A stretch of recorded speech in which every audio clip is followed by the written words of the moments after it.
This is week 10 of investing every week in the stock market. I do not know why I did that, but we are up to week 10 of showing you all my buys and sells for the week in an effort to increase transparency online, to get people motivated to start investing or continue with their investment journey. Even if one person gets the motivation to keep on investing and keep on growing wealth, my mission would be accomplished. This week we have $500 to invest, $488 in my non-registered account, plus some extra dividend payments I received and some money in my crypto account. My first buy, as always, is going to be in the S&P 500, the 500 biggest companies in the United States of America. This index has returned 10% on average for the last 40 years, and I make sure to invest at least a portion of my money in the S&P 500 since I think for a young investor like myself, it is going to pay off in the long run. 10% on average for the next 2 decades.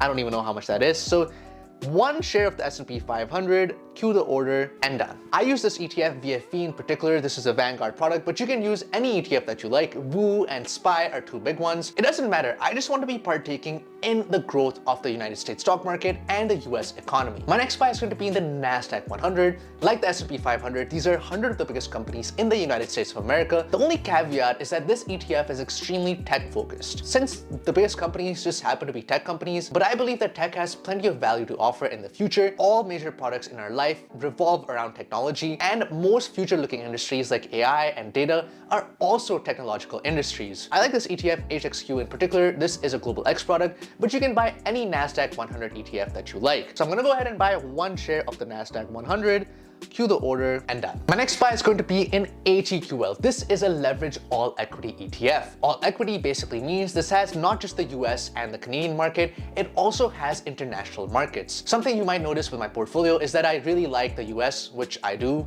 admittedly, but I think some international exposure is good and Canadian exposure is good as well. Leverage basically adds on to the returns of the stock market. If the underlying holdings, which is the Canadian, US, and international markets, go up by 10%, this ETF, since it is 25% leverage, is going to go up by 12.5%. The opposite is also true though. If the holdings go down by 10%, this ETF is going to go down by 12.5%. I think for a younger investor like myself, this slight leverage, the risk that you take, is totally worth it given the long-term time horizon that I have. So I'm going to buy 3 shares of HEQL, cue the order, and done. My next buy, since I do live in Canada, the home of the Maple Land, the home of the handsome Prime Minister, is going to be BDY.